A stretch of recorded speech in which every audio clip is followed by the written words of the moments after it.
Cockroach जनता party के founder Abhijit Dipke, जो कि अमेरिका में रहता है, और ऐसा सुनने में आ रहा है कि इसे भारत में इस तरीके से प्रदर्शन करने के लिए विदेशी फंडिंग मिली है। और मुझे ये बात 100% सही लगती है। इसे विदेशी फंडिंग जरूर मिली होगी, क्योंकि भारत जिस तेज़ी से विश्व गुरु की ओर बढ़ रहा है, दुनिया भर की नज़र भारत पर है। जितने भी विकसित और विकासशील देश हैं, वह यह नहीं चाहते कि भारत का युवा नीट जैसा एग्जाम क्वालिफाई करके डॉक्टर बने। इससे भारत की स्वास्थ्य व्यवस्था बेहतर हो जाएगी, और स्वास्थ्य बेहतर हुआ तो ये जो पैसा हॉस्पिटल में दे रहे हैं वो अपने बच्चों की पढ़ाई पर लगाएंगे, और पढ़ लिए तो देश आगे बढ़ेगा। और यही तो पूरी दुनिया नहीं चाहती।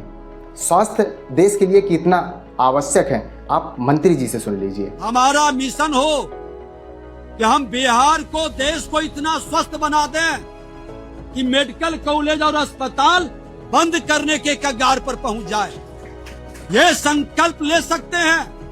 तो अभिजीत जैसे देश विरोधी लोगों के लिए इस देश में कोई जगह नहीं है, ऐसा कुछ लोग कह रहे हैं। आगे और सुनिए। काकरोच जनता पार्टी का एक प्रवक्ता, जिसका सीधा कनेक्शन उमर खालिद से है, और उमर खालिद कौन है हम सब जानते हैं। खालिद और सौरभ दास की पिक सोशल मीडिया पर खूब तेजी से वायरल हो रही है, जिससे लोग बोल रहे हैं कि काकरोच जनता पार्टी देश में एक साजिश कर रही है। और उनके प्रवक्ताओं को लगातार यह कहा जा रहा है कि वह लोग उमर खालिद के सपोर्ट में हैं और युवाओं को शिक्षा के नाम पर भड़का रहे हैं। लेकिन एक सवाल बनता है, यदि कोई व्यक्ति किसी के साथ पास्ट में रहा हो तो इसका मतलब यह नहीं है कि वह उसी की तरह है। आप प्रज्वल रवन्ना को जानते हो, अगर नहीं जानते हैं तो इसके बारे में पढ़िएगा। यह एक रेपिस्ट है, लेकिन प्रधानमंत्री नरेंद्र मोदी इसके लिए भरे मंच से वोट मांग रहे हैं। इसका मतलब यह नहीं है कि प्रधानमंत्री जी प्रज्वल रवन्ना का सपोर्ट कर रहे हैं। हो सकता है इसके बुरे आचरण के बारे में प्रधानमंत्री जी को ना पता हो। किसी के साथ रहने का मतलब यह नहीं होता कि तुम उसी की तरह हो। यह एक लोकतांत्रिक देश है, यहाँ आप अपने विचार को खुलकर रख सकते हैं। फ़र्क इतना है, सबके विचार अलग अलग हो सकते हैं, लेकिन दूसरे की सोच को अपनी सोच ना बनने दें। खुद से सोचें, खुद से देखें और खुद से समझें। मैं किसी पार्टी का सपोर्ट नहीं कर रहा हूँ, लेकिन आप खुद देखें आज के समय के भारत में शिक्षा की क्या हालत है।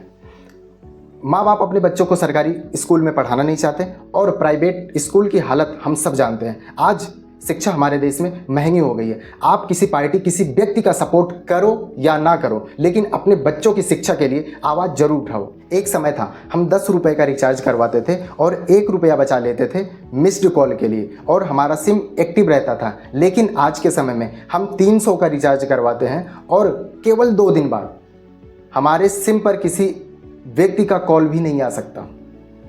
कंपनियां अपनी मनमर्जी कर रही हैं और सरकार चुपचाप बैठी हुई है, देख रही है। सरकार अपनी एक सिम BSNL भी ना चला सकी। क्या सरकार के पास पैसे की कमी है, या सरकार चला नहीं सकती?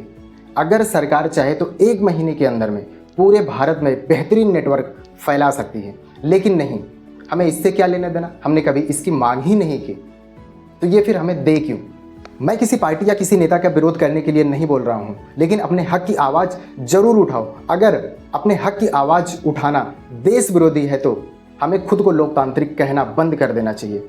इस वीडियो को ज़्यादा से ज़्यादा शेयर करें और चैनल को सब्सक्राइब कर लें, और साथ ही साथ आपको किस विषय पर वीडियो चाहिए कमेंट कर दें। जय हिंद, जय भारत।